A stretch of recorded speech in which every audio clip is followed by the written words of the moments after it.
Naam, kwingineko ni kwamba gavana wa kaunti ya Narok Patrick Ole Ntutu ameelezea umuhimu kwa wakazi kuimarisha malezi ya watoto wao hasa wanafunzi wa kike ili kuepuka mimba za mapema wakati huu wa likizo ya Aprili.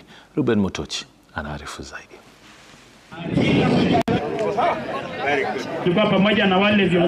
Akizungumza katika hafla ya maombi maalum ya kuwatawaza wachungaji wa kanisa la Africa Gospel Church la Userian Mara eneo bunge la Narok Magharibi, gavana wa Narok Patrick Ole Ntutu amehimiza vijana kuzingatia maadili na kufuata sheria wakihusisha kanisa kutatua changamoto zao. Tunaomba wazazi kuhakikisha ya kwamba wanaangalia watoto wakati wa ruhusa.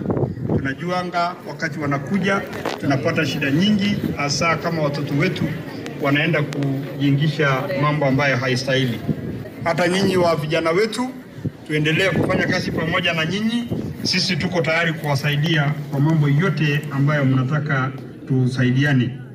Pia viongozi wetu wa kanisa, sisi kama serikali kuu ya National Government ya William Samoei Ruto na hii yangu ya County Government, tutaendelea kushikana ili tufanye maendeleo pamoja.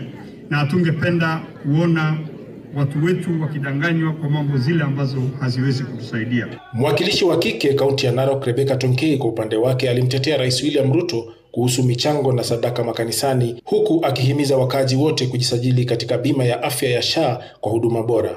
Na kama tumeokoka, mimi na gavana wetu Patrick Ole Ntutu tukiongozwa na rais wetu William Samoei Ruto, lazima tutajenga nyumba ya Mungu. Kwa sababu hata katika Biblia viongozi wale ambao walijenga makanisa, tunajua kina King Solomon walijenga makanisa. Sasa hii injili ya watu kuambiwa wasijenge makanisa imetoka wapi?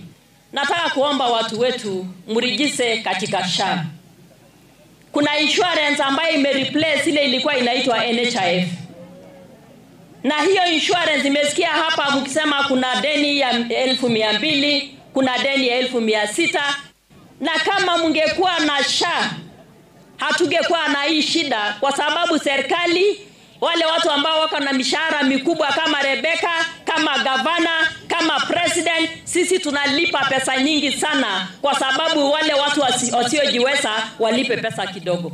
Ruben Mutochi, Runinga ya Citizen.